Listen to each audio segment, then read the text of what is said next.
You seek an ally to fight against the devil Strahd, and it's here in this Tarokka reading where we'll uncover who Strahd's true enemy is. Today we're going to be talking about Strahd's enemy, which can be found in the Tarokka reading. Of course, there's going to be a ton of spoilers, so players do not watch this, but DMs that want added insight on who your fated ally will be, go ahead and stick around because there is a lot to cover. So starting off with Strahd's enemy, this is the fourth part of the Tarokka reading you will uncover. The first three being the items you will use against the Devil Strahd, the fourth being the ally, and the fifth being where you will encounter Strahd. So the interesting thing about this card reading is several things. This will determine who will fight alongside you because some of the NPCs that you'll interact with will actually go ahead and help out. But one in particular, the one that you draw from this card reading, will be guaranteed to go alongside you should you meet their request. Strahd will sense that this NPC is a danger to him and will try and put an end to them. So from there, we understand that because Strahd wants to end them, they are a powerful source. Why are they powerful? That is because they now offer the following benefit. Inspire. While within sight of Strahd, the character grants inspiration to one player character they can see. That is advantage, or whatever it is you use inspiration for. Inspiration should be a powerful thing, and the fact that this NPC can go ahead and give it out willy-nilly is pretty awesome. So what's really interesting here is, for the first three cards, we use the low portion of the deck, which had the majority of the cards. For this portion, we use the high deck. The high deck is limited with only 14 cards, and as we'll see here, several of these card readings, you can go ahead and pull from them, but you are given an A or B option. And what it states here is if you pull one of these cards that has an A or B option, you can pick the one you prefer or that better suits the circumstances. So we're going to be talking about that as we move along here. And before we start diving into each one of these individual NPCs, one thing I wanted to go over was that inspiration. So yes, granting inspiration can be powerful, but what it states here is that it is an action to do so. And unfortunately, for some of the NPCs, they may be so powerful that using this inspiration might be a waste of time. And the other ones that are so weak, of course, they'd be using this every time. So that really comes into question. If you have a powerful NPC by your side, do you still require it to be a full action to grant this inspiration? That is entirely up to you. I think that's a sort of a way to balance it out. The weaker NPCs give a tremendous benefit, while the stronger NPCs, they're already giving their own benefit that this inspiration might not necessarily be necessary. Now let's go ahead and get started with these cards. Artifact. Look for an entertaining man with a monkey. This man is more than he seems. This is going to lead your players to the village of Vallakovich, and eventually they're going to encounter two people of note. The first off being A1 Gadolf Blinsky. The reason your players may think that Blinsky is the fated ally is because Blinsky is in possession of a monkey. However, should your players continue to pester Blinsky into joining in their escapades, he will go ahead and say, oh, by the way, I only just got this monkey recently from a one Rictavio. So Rictavio is really Dr. Rudolph Van Richten in disguise. Your players meet up with Rictavio and he's going to simply say, how do you do? I am Rictavio. I am the carnival ringmaster here. He's going to go ahead and lead on the players. He's just going to go ahead and put up this facade that he is Rictavio, the half-elven carnival ringmaster that travels around the land and tries to help people. But if the players pester him enough, and they show off what they're willing to do, and of course if they tell Rictavio that they are intertwined by fate, then he will go ahead and doff his disguise, and he will show his true form. I am Dr. Rudolph Van Richten, vampire hunter. And at that point, Rudolph Van Richten is going to go ahead and start getting to work. He's going to go ahead and look at the players, size them up, see what they can do, and start getting to work. He's going to go ahead and maneuver about, try and keep things as civil as possible, and once everything is in store, then they're going to go ahead and storm the castle and put an end to the evil Count Strahd von Zarovich. So Rudolph Van Richten is on the higher end of the powerful individuals on this list. He's got 77 HP, which is pretty decent. Only 12 armor, that's pretty weak all in all. But hey, he can attack multiple times. He's got a whole bunch of weapons at his disposal. He is an undead slayer, very unique. Whenever he hits an undead with a weapon, they deal an additional 3d6 damage of that weapon's type. Pretty strong. And he's got a bunch of spells at his disposal. So this is a very unique character in that he is a cursed individual. A curse was placed on him long ago by Vistani to basically bring harm to anybody that he gets nearby. and that is why he puts up these facades. He doesn't want to work with anybody. And another unique aspect of Rictavio's character is Esmeralda. If Esmeralda is prevalent in your campaigns, then Rudolph van Richten is going to try and influence the party into helping Esmeralda as much as they can. So he can be a very powerful ally. He can certainly do a lot of things, but I strongly recommend playing up these ideals, bonds, and flaws. They're going to go a long way to help roleplay out this character.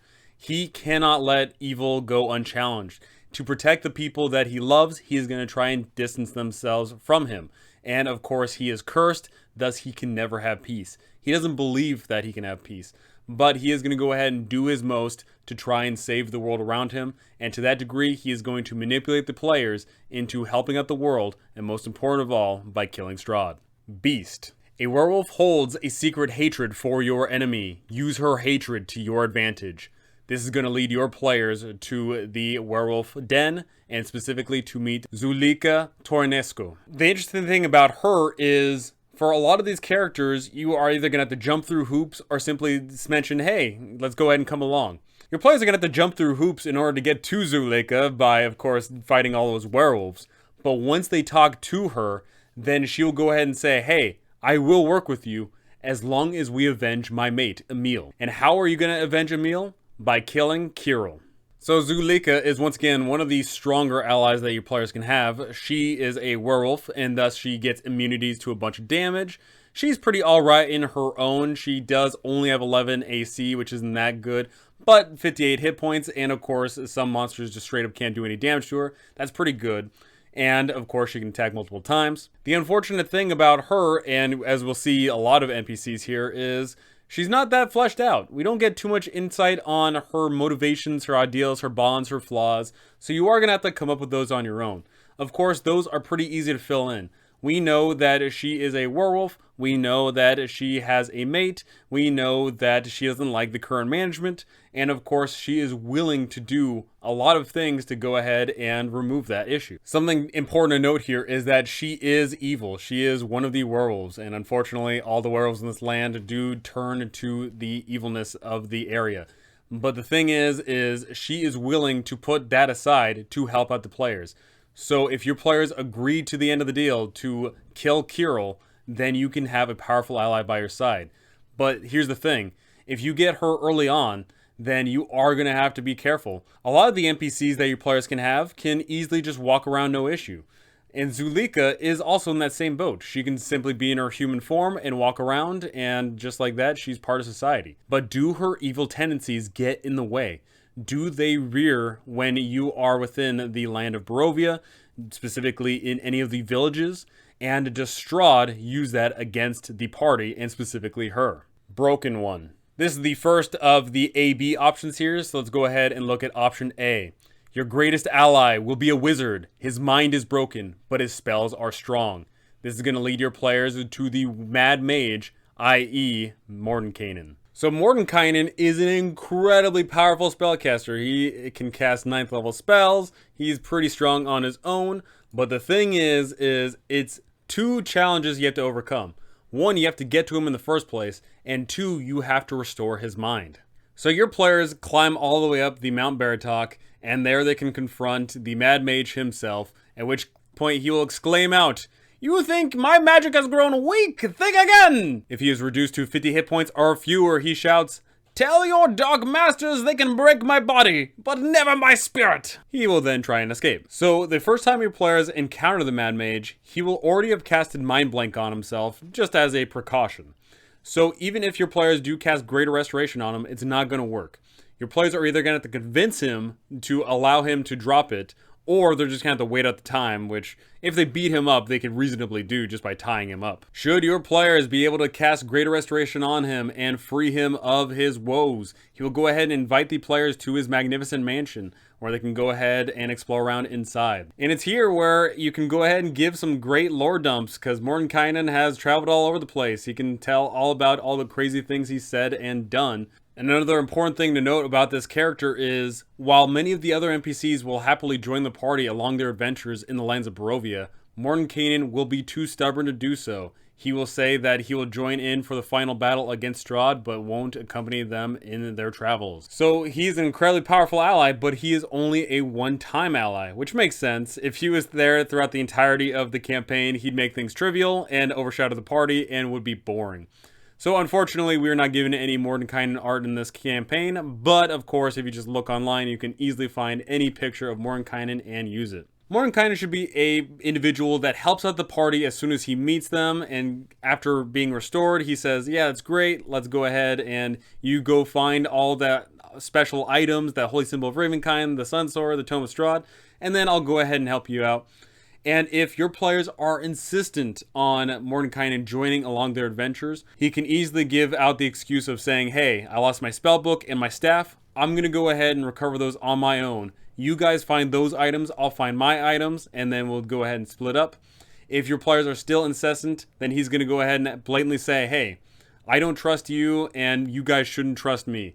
So you guys find those items, I'll find that stuff on my own, and then we'll meet up at the finale, and there we go. Mordenkainen is scary to use. He is extremely powerful, and of course, that's just a lot to work with. A ton of spell slots. Of course, you got to worry about all the things that can go down in Castle Ravenloft. But your players already know the story. Strahd beat Mordenkainen on his own, but perhaps with your players by their side, then Mordenkainen can finally get the upper hand. Part B of Broken Mind, we have, I see a man of faith whose sanity hangs by a thread. He has lost someone close to him. This card refers to Donavich, the priest in the village of Barovia. He will not accompany the characters until his son Doru is dead and buried. So Donavich here is unfortunately on the lower spectrum here. He is definitely weak as can be, only having 10 AC, 9 HP. He's only a first level spellcaster, not really working with too much. So here I'm going to go ahead and talk about some things we can do about progression in this campaign.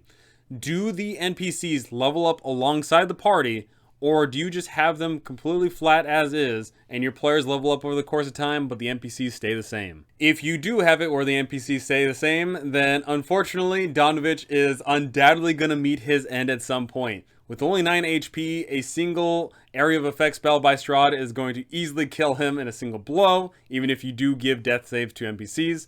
And of course, he's just going to be dead weight for the party because he can't really do too much. He gets a whopping 3 cast of Blast, Cure Wounds, or Sanctuary, and then that's that. However, if you do go down the route of NPCs scaling with the party, I would strongly recommend taking a look at the sidekick rules. Giving Donavich some levels up in the healer aspect of the sidekick could certainly go a long way. Just giving him a bit more HP to work with, giving him more spell slots to work with, and making sure that he doesn't get outright killed in a single blow. So the thing about Donavich is that he is tied to the church and of course his son.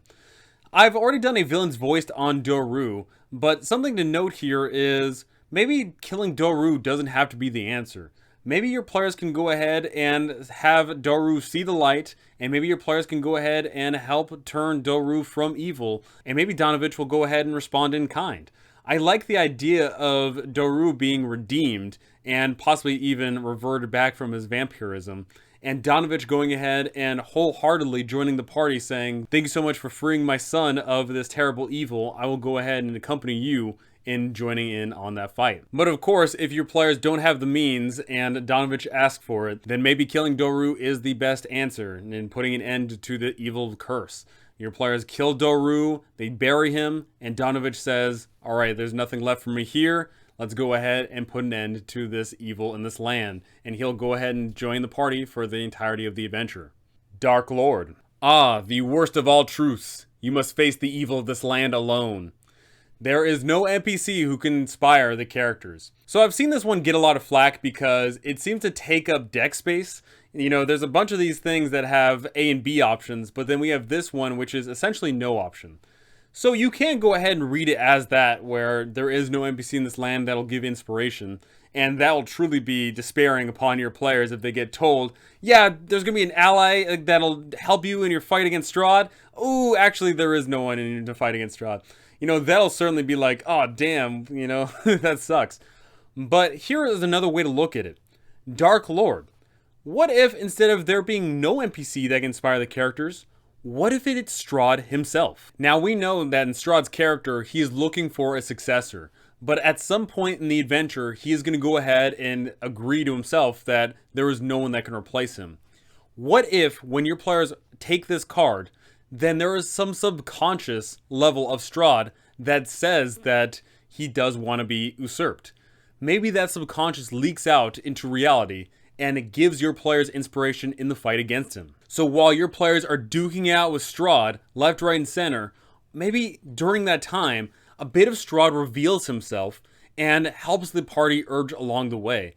And this can be done in so many different ways. Maybe instead of Strahd ducking out of a blow, the blow hits him directly on because he stands perfectly still. Perhaps if Strahd casts a spell on one of the players are able to resist it much better because Strahd doesn't put his full effort into it. I think there's a lot of great things you can do with Darklord here. It doesn't need to be just there is no inspiration to be given. I think the inspiration can be done in a much more subtle, but a lot more intriguing way.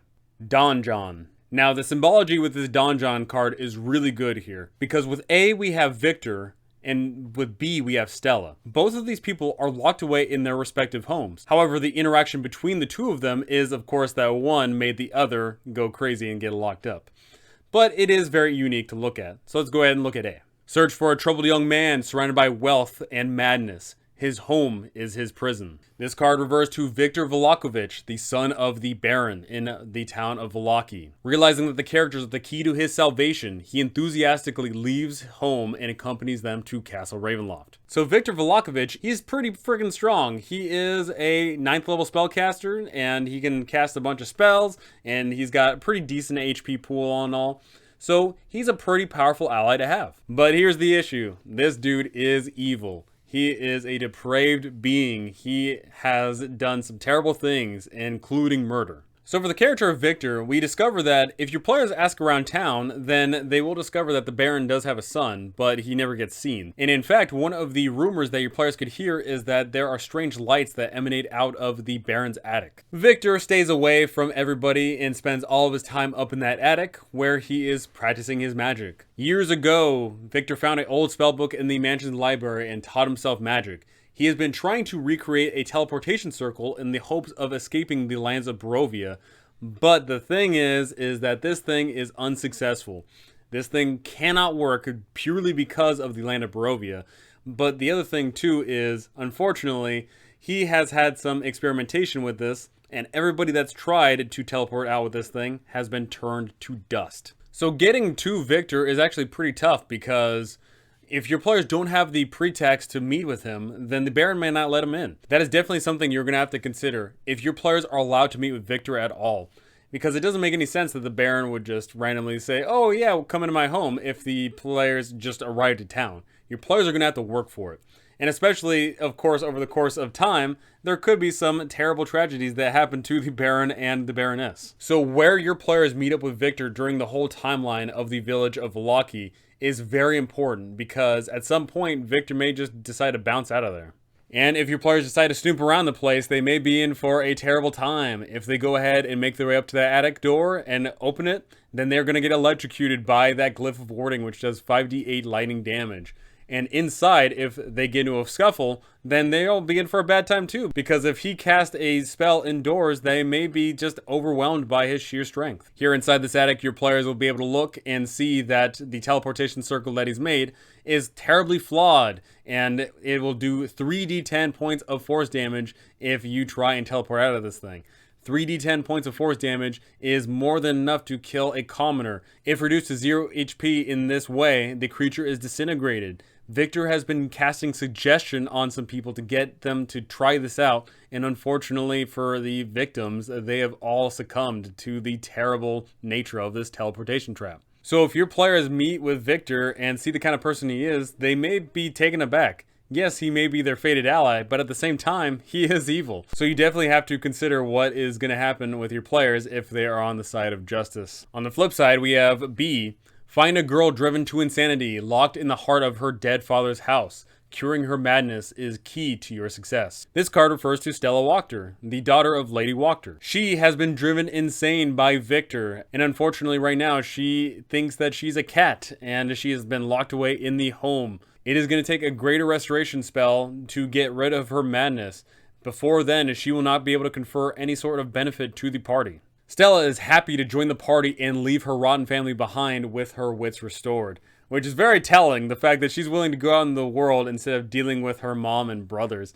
You know, that kind of sucks for her, honestly. As you can see here, she is on the lower end of the NPCs here. She is in fact just a commoner, which is really, really bad, because if she goes out into the wilderness, she's inevitably going to die from just anything hitting her one time. So for having an individual like this by your side, you are going to have to consider, are you bumping up her stats, yes or no?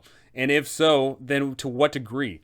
Is she going to become a full-fledged adventurer, or are you just going to go ahead and subtly increase her HP and AC and not give her that many attacks? I personally like the idea of your players helping teach her, and perhaps she dons some of the unique traits that your party has. If you have a fighter in the party that tries to tutelage her, maybe she becomes a fighter in her own regard.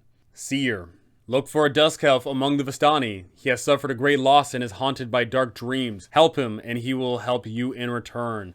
This card, of course, refers to Kasimir Velikov. He will go ahead and join the party, but only after leading him to the Amber Temple and helping him find a way to resurrect his sister, Petrina. Kasimir is another mage, so he is pretty strong all in all. And of course, the thing is that he has a mission. He has a goal. He is going to get the players to go all the way to the Amber Temple, get something from there, and then go all the way to Castle Ravenloft. And even at Castle Ravenloft, he has another agenda. Your players are going to have to be accompanying him the whole time. Kasimir is not a bad guy, however. That is very nice. He's just a neutral individual. However, as we can take a look here at his ideals, bonds, and flaws, he has failed his sister, and now he must be atoned or be damned. He seeks to return his long-dead sister to life. However, his flaw is that he believes his sister can be redeemed, which she cannot. I will be doing a whole separate video on Petrina alone because she is a fascinating individual.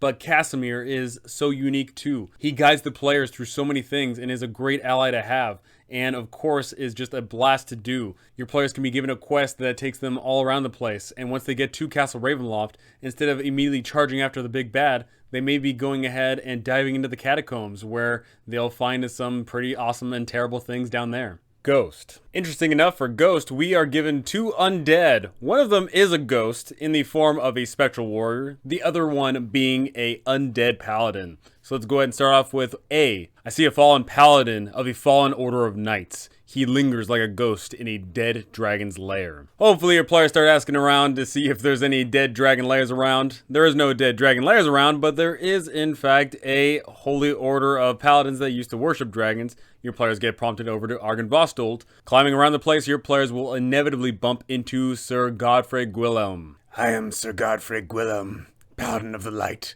protector of love and all things that are good in this world. And I need your help. Although initially unwilling to accompany the characters, he will do so if the characters convince him that the honor of the Order of the Silver Dragon can be restored with his help.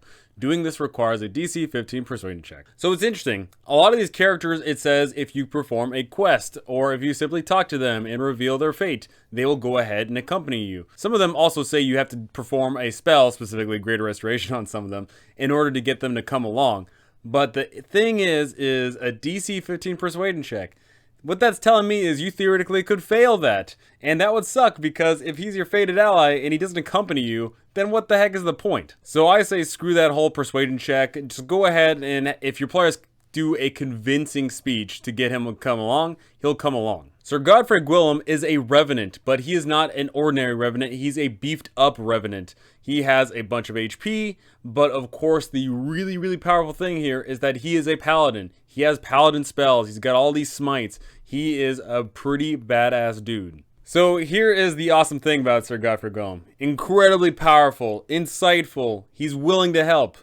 Issue: he looks undead. He is not going to be allowed in town, because if this undead dude starts walking around, people are going to freak out. So, of course, if he accompanies the party along their journeys, they are not going to be able to go into anywhere unless they cover him up somehow. But should Sir Godfrey join the party, then they are going to be in for a treat because he's an absolute delight to have, incredibly strong, and of course, something I highly recommend is that Sir Godfrey goes ahead and harps on to the players and says, hey, you really need to help restore the order, and we're going to go ahead and get Argynvost to head back, and we're going to restore the Holy Knight Order to their light, and everything's going to be nice and dandy. And then once that happens, all the players get a +1 AC, including Sir Godfrey, and it's going to be great. So you should totally have him go ahead and push that on the players. Sir Godfrey is neutral, but the thing is that's because he was once good and now is battling the evil of the Revenant self. So he's kind of there in the mix. I would go ahead and have him over the course of time start leaning more and more toward the good.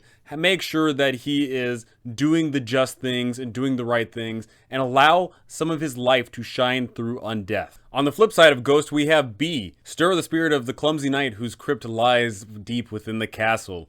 Your players are unfortunately tied to Sir Klutz Tripalotsky, who was, of course, a klutz. So Sir Klutz normally can, in fact, be an ally of the parties for 7 whole days, which is really nice, because if your players go there for the final encounter, presumably it's going to be the remainder of the campaign. But what's nice is, if he is the fated ally, Sir Klutz is going to be alongside the party forever, meaning that if your players go to Castle Ravenloft early, they can get Sir Klutz along with them, and then Sir Klutz can go ahead and join in on their adventures. Sir Klutz shares in the same dilemma of Sir Godfrey, as in they are undead and thus would not be welcome in modern society.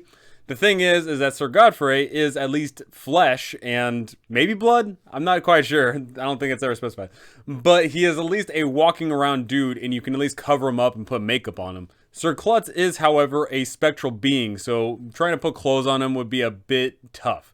So typically, if your players will go back to town, they may just have to go ahead and leave Sir Klutz there in the outskirts. Sir Klutz, honestly, is not bad statistically. He is a spectral warrior, 16 AC, 45 hit points, +5 to hit. You know, that's pretty nice. He can go through walls as well. Just an all-around solid person. So the thing is, we don't get an actual stat block for Sir Klutz himself, but I would go ahead and make sure that he is a good knight, because he was apparently a very noble individual, and he is going to go ahead and do good deeds. He actually died before Strahd came into the power of the vampire, so he doesn't know anything. So presumably, if your players unearth this guy, then he's going to go ahead and ask some questions about the world, and if your players tell him, oh yeah, Strahd is the total big bad, Sir Klutz is going to be on board and say, hey, you and me, we're going to go ahead and take this guy out. So of course, this guy was a klutz in life, and unfortunately he fell on his sword to his death. So the thing is, how much do you play that up into his undeath? I would go ahead and play up with that. I would go ahead and say that he does trip up a lot, even though he is a spectral being, and you can have it where every single time he goes through any one of the walls or floors, then he is doing some sort of tripping animation, and maybe you do go ahead and have it that he does cut himself. Don't do it so that he loses health or anything, but just make it comical, and don't make it too often. Maybe make it that one session event where during that one session that you have, then Sir Klutz does the funny thing and everyone says, oh, Sir Klutz. Executioner. Seek out the brother of the Devil's Bride. They call him the Lesser, but he has a powerful soul.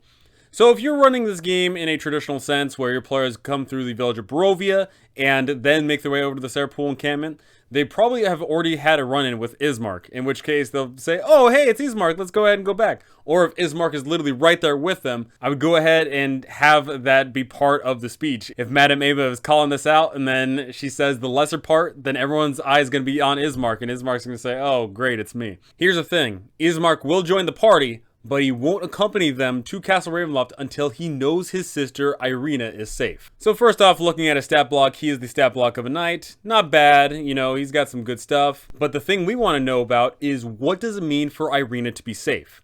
So we, as the DM, know that Irina is not safe anywhere in the land of Barovia at all whatsoever. At any point, Strahd could just show up and just take her if he really wanted.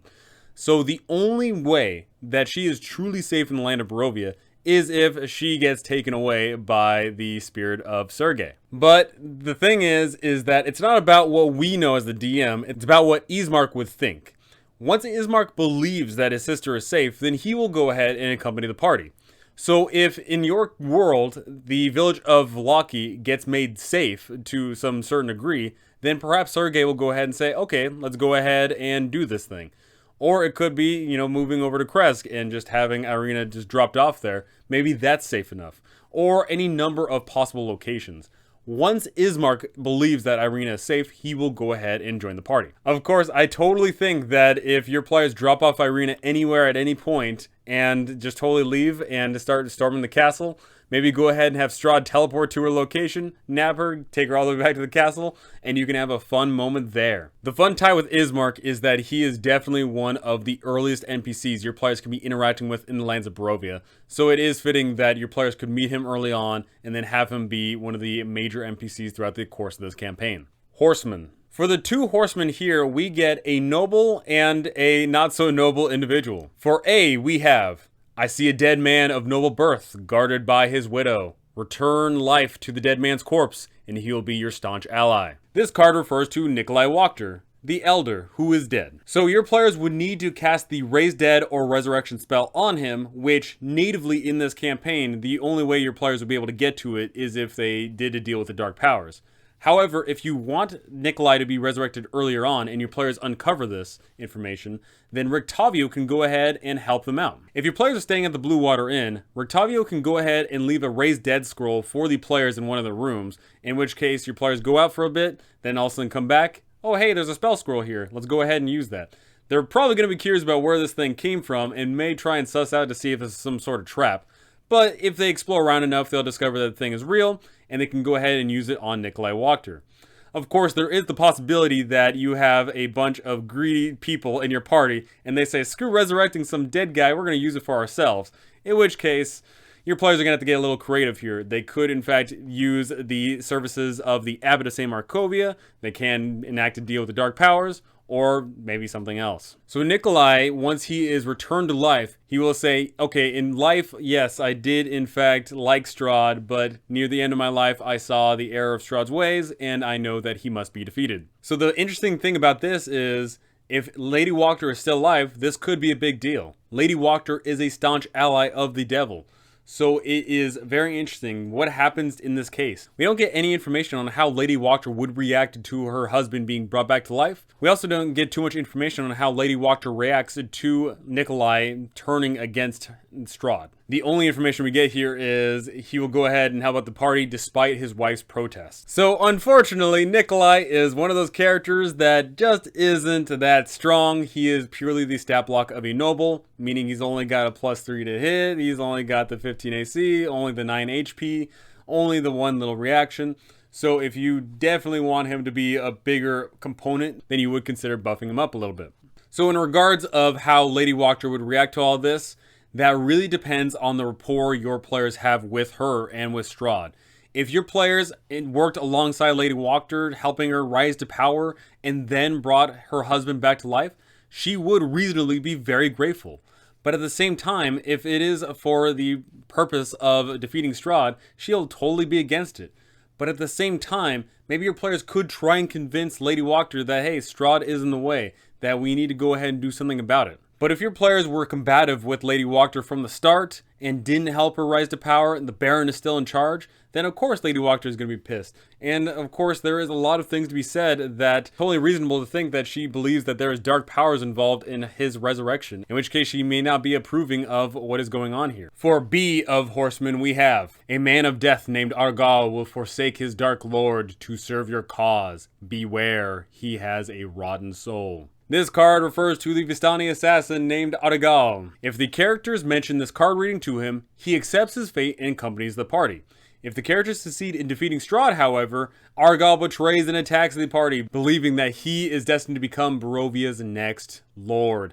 So this is a fascinating one. I've talked about this before, but I think one of the more interesting stories you could have here is if Argal is the one that invites him into the lands of Barovia and then ultimately screws them over, Argal is the one that is their fated ally, and thus they must join alongside him, and then Argal betrays them in the end. I think that's a very interesting overall arc to have with this character. So Argal is a very strong individual. He's pretty sturdy, he's got some high HP, he's got a bunch of features. He has the assassinate, he's got the evasion, he's got the sneak attack, dealing 4d6 points of damage extra. That's pretty strong. And of course, he's also got the poison that assassins would have. That is something to talk about, though, is Normally, when we have assassins in our games, they just come up once, and it would make sense that they'd have poisoned for that one encounter that they have with the party. But the thing is if he is constantly joining the party, how much of this poison does he have on him? Because if he has this poison on him, then of course the players are going to say, hey, give us some of that poison too. You need to temper that, because if you players get all this extra poison damage, then you're going to have to adjust some encounters here, right? And another thing too is how much poison would he have on him? Would he have enough for 1 encounter, 2 encounters, 3 encounters, etc., etc.? Him also being a Vistani, he also has the curses that he can enact against other people. And he could theoretically use this to subvert the players right from the get-go by weakening them before the grand finale. The other important thing about Argal is sometimes your players like to have fairy tale endings and they beat the big bad and that's the end of story. But what happens if Argal is their fated ally and they betray the party? Then of course you're going to have that issue where your players are inevitably beat up because they've lost a ton of resources climbing around Castle Ravenloft, eventually fighting Strahd and hopefully defeating him. Then Argal theoretically has a very good chance of wiping out the party if they are weakened, especially if some of them are already dead. This is a very, very bad scenario. So you do need to come to terms with how you like to end campaigns and what your expectations are and what your players' expectations are for this campaign. Innocent. For Innocent, we get 2 village of Barovia natives. The first being A. I see a young man with a kind body. A mother's boy. He is strong in body, but weak of mind. Seek him out in the village of Barovia. Your players will search high and low, and there they'll discover Periwimple. Although he's a simpleton, he won't travel to Castle Ravenloft without a good cause. Characters can manipulate him into going by preying on his good heart. For instance, he might go there to rescue some missing Barovians or save the life of Irina. Characters must, however, deal with Bildrath, Periwimple's employer and uncle, who won't let the foolish boy go to the castle for any reason. So it makes sense that if your players go ahead and say, hey, Periwimple, there's some people, we need your help, then go ahead and get him out. Your players could easily deal with Bildrath no issue, because Bildrath's just a commoner. They could go ahead and knock him out no issue. Or maybe go ahead and do some subtle things in regards to magic or whatever else. Periwimple is pretty freaking strong. He is the stat block of a gladiator, which is really good, except for one major difference here. He only has a 6 intelligence. He is not the brightest boy, but hey, he's got some wisdom on his side, and hopefully the party can round out his intelligence. He is incredibly strong in regards to the HP pool that he has. He's got a huge height to hit. He does a ton of damage. He is just all around a pretty strong individual. So the thing is that Periwimple is just his nickname. His real name is Parpol Cantimir, but everyone just calls him Periwimple. You should make it painfully obvious that this guy specced into strength, as his muscles rip underneath his clothing. If your players don't want to prey upon his poor, innocent mind, then perhaps it requires more than just Periwimple to tag along. Maybe if your players get all of the villagers of Barovia to strike out against the castle, then perhaps Bildrath will go ahead and join alongside them. On the other side of Innocent, we have B. Evil's bride is the one you seek. This card refers to Irina. Her brother Ismark opposes the idea of Irina being taken to Castle Ravenloft, but she insists on going there once the characters tell her about the card reading. Irina will not accompany the party, however, until Kolyanovich body is laid to rest, which is a pretty easy deal. Your players can just do that right there. Your players may have already done that in the village of Barovia, in which case Irina can go ahead and tag along. I would go ahead and say, to this regard, it would make no sense that Ismark would just say, okay, have fun in the castle. It would make a lot more sense that if Ismark joined alongside the party. So Irina is the stat block of a noble, but with a little bit more HP. But the interesting thing to note is that she does have plot armor. The beast and evil beings of the land will not target Irina. You should make that painfully present. Throughout your travels, if you get attacked by wolves, wolves will literally run past Irina to go ahead and attack somebody else, which can be pretty useful. I've done a whole podcast about Irina and changing up her stats and how she can be roleplayed and her impact on the campaign. And in fact, I'm actually planning on doing a second one because she is such a unique character. Now, unfortunately, we don't get too much information about Irina in this book, which is amazing because she is one of the major plot hooks of this whole campaign. Once again, I've already talked about that, so I'd strongly recommend that if you want info about her, go ahead and check those out because the community has a lot to say about her. Marionette. For A of Marionette, we have, what horror is this? I see a man made by a man. ageless and alone, it haunts the towers of the castle. This card refers to Pidlwick II. So what's really interesting here is that Pidlwick II is almost a throwaway character in the book in regards of your players could easily pass by him, and he's just a terrible stat block. He's just a little robot thing. But we are given actually a tremendous amount of information about how Pidlwick came to be. And we even get these ideals, bonds, and flaws. So Pidlwick is this small little construct, a 14 AC, 10 HP, has the Ambusher, which is pretty cool, and can shoot out little darts that do 1d4 plus 2 damage. That's cute. So the interesting thing about Pidlwick II is Pidlwick II came to be and started moving about the castle, and everyone saw this thing as cute. However, Strahd was not fooled. He came to realize fairly quickly that the clockwork effigy had a display of murderous in nature. Rather than have Pidlwick II destroyed, Strahd kept the fool around to dispose of irksome guests from time to time. So that's pretty unique. This character actually has a relationship with Strahd and could in fact be used to be Strahd's defeat. Poor Pidlwick II has the ideal of, I wish I could make people happy, the bond of, I would like to find anyone who isn't afraid of me and who enjoys my company, and the flaw is, when I'm upset, I do bad things.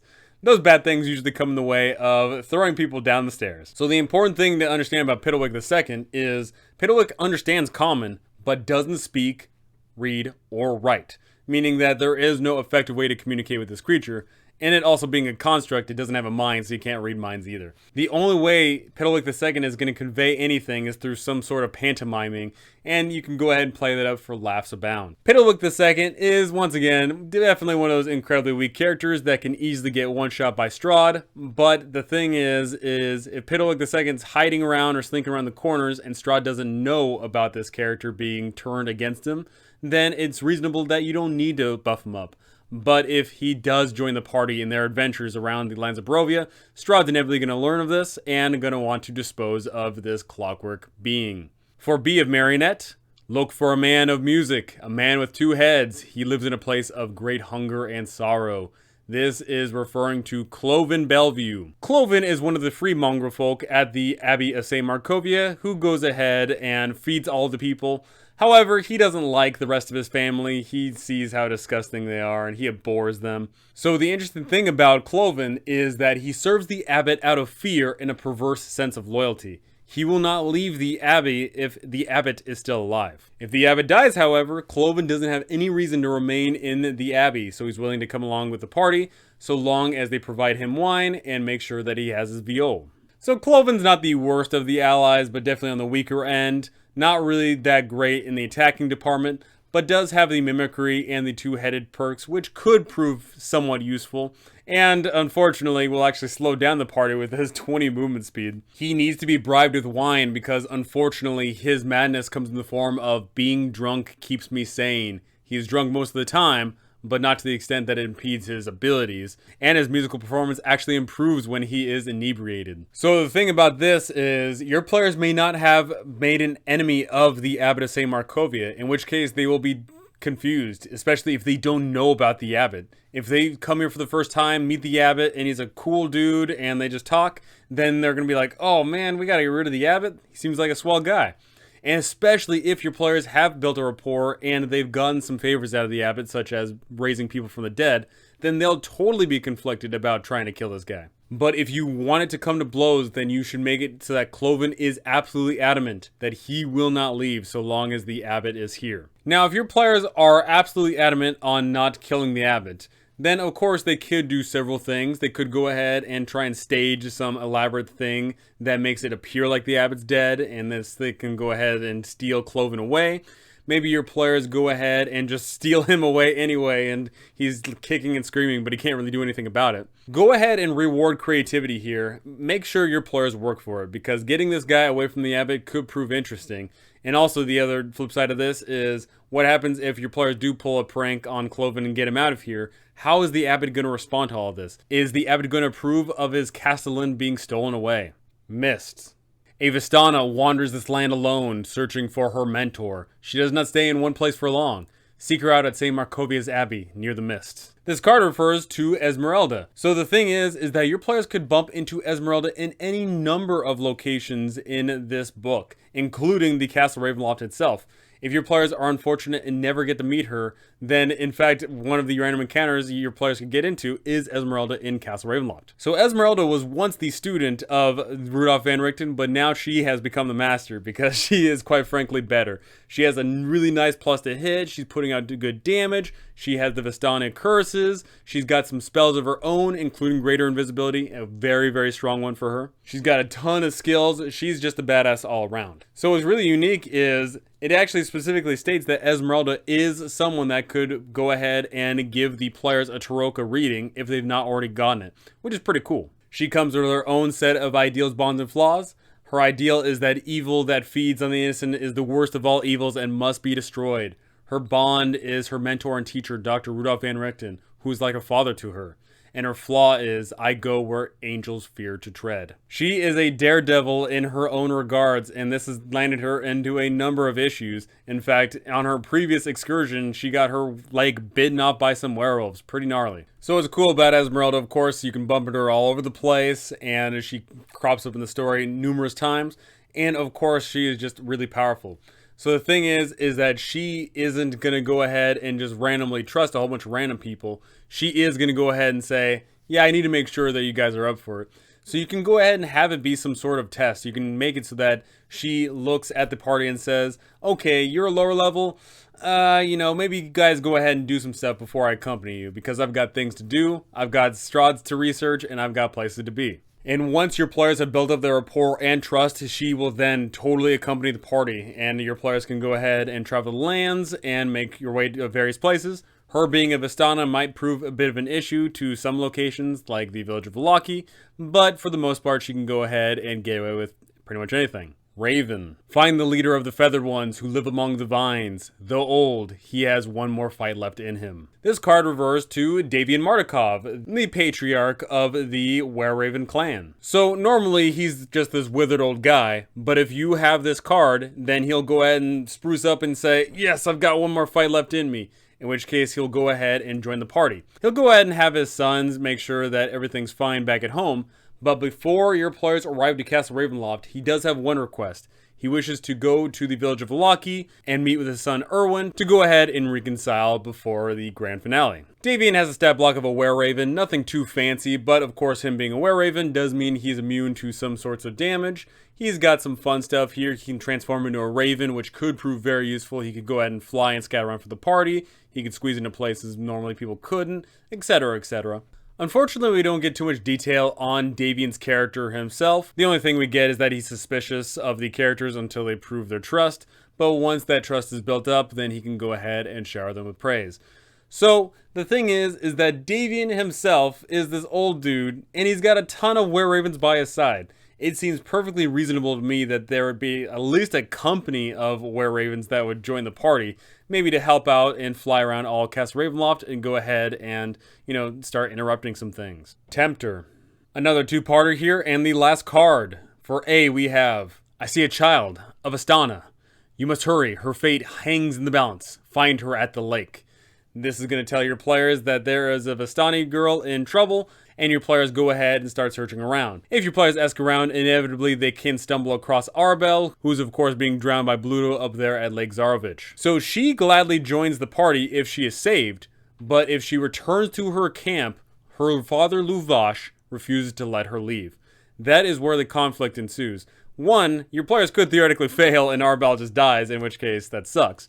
But two, if your players bring Arbel back to her family, as presumably a lot of good aligned people would, as they would go and be like, oh yeah, we just saved you, let's go ahead and bring you back to dear old dad. Then unfortunately Luvash is going to step in and say, oh, okay, I'm not letting my daughter go out there in the crazy world ever again because there's some crazy people.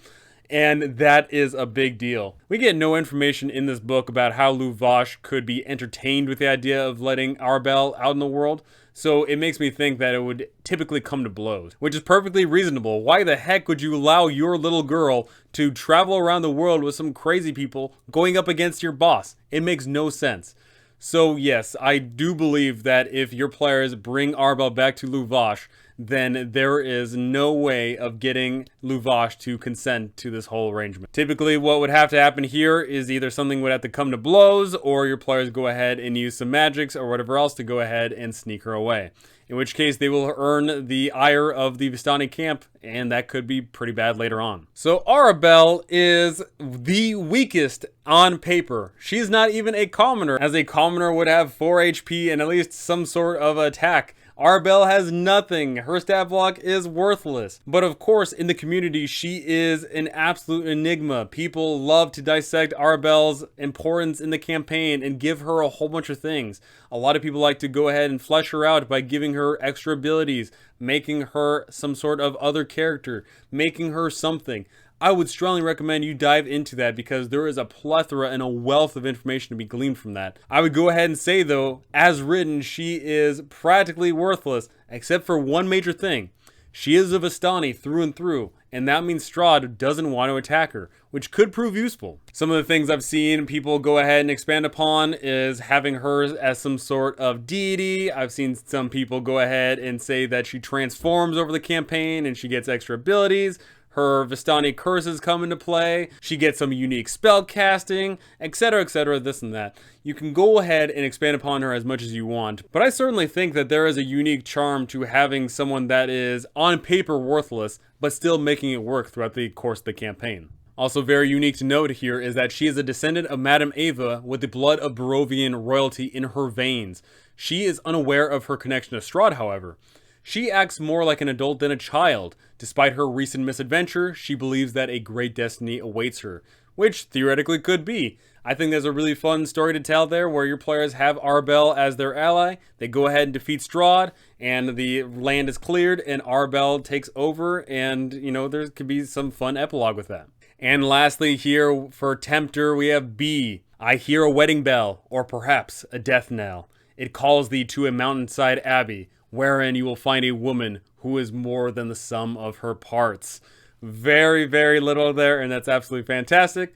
This card refers to Vasilka, the flesh golem. So, Vasilka is in fact a flesh golem, but at least her skin is powdered to make it look not as bad, and she can in fact go ahead and move of her own volition, which is nice. And in fact, when your players arrive, the abbot is actually teaching Vasilka the finer points of etiquette. He also intends to teach her how to dance. So once again, we get this information about Vasilka being the ally, but we don't get information on how to obtain her as an ally. All we get is that she is under the control of the abbot. In which case, that tells me that your players are going to have to deal with the abbot somehow, or your players are going to have to steal her away from the abbey. She has the supernatural strength of a typical flesh golem despite her smaller size, which could prove very useful. She has the stat block of a flesh golem, 9 AC, of course, absolutely nothing, that's garbage, but 93 HP, pretty good. She gets 2 attacks, and they hit pretty dang hard. However, Vasilka is, in fact, afraid of fire, and if Strahd learns of this, then he's totally going to use it against her. Your players could actually learn of her strengths and weaknesses, and if they learn that she has a lightning absorption, then maybe some people can go ahead and shoot lightning bolts that hit enemies and also heal up their friend. Vasilka natively cannot speak, but she does understand things. She doesn't speak at all, but if she gets any damage taken, she will go ahead and let out an unearthly scream. So that's pretty much the only way of communication with her. So I've seen a lot of people play around with her stat block and her development in this campaign. I do like the idea that your players can get Vasilka and she's air quote newly created, but over time your players can teach her more and more about the world and maybe potentially give her some powers of her own. Of course, there's a lot of fun to be had with that, but typically the short course of this campaign doesn't allow you to do crazy stuff like that, but it all depends, you know, game to game. Vasilka is a strong ally all in all, but she does have that whole being a construct thing, which could be a bit of an issue. And if your players don't cover up, then people are going to start seeing some stitches on an individual and start freaking out, which could be an absolute hilarious time. And would you look at that, we're done with Strahd's enemies, a huge list of potential enemies to go up against, one of which includes, theoretically, himself. I think this is a very unique list. The thing you have to contend with is, who do you want the ally to be? If you go ahead and rig the deck, you're going to have to sit there and decide who makes the most sense, who's most fitting, who's going to fit in this campaign. Are you going to play around with their stat blocks at all? And on the other hand, if you don't rig the deck, you go ahead and draw it, then right then and there, you're going to have to decide, is it going to be the A or the B of any one that you pick? Those are things that are going to be very important for the course of the campaign. This Tarokka deck is an absolute delight to go through, and I seriously love hearing amazing stories coming out of this deck because this is what shapes the campaign. The NPCs that your players grow to know and love, the locations that they have to go to, the quests they have to fulfill in order to do so, and of course, who's left standing by the grand finale. So go ahead and tell me, are you going to go ahead and play around the stats at all, or are you going to go ahead and leave them as is? Are you going to rig the deck, or are you not going to rig the deck? Who is going to join the party and who isn't? Because some of these allies could theoretically join the party, but they just won't have that Inspire ability. Only one person is going to have that. And speaking of that, are you going to change the Inspire ability at all? Are you going to require it to be only a bonus action? Are you going to make it a free action? Are you going to make it so they don't have to see Strahd, in which case your players can always have inspiration whenever the ally is nearby? Go ahead and tell me all of these things because I want to know. But that's going to do it for me. Thank you so much for watching, and thank you to all my amazing patrons up here. You guys are absolutely incredible. Thank you so very much. That is going to do it for me. Thank you so much for listening, and I cannot wait to see you all in the next one.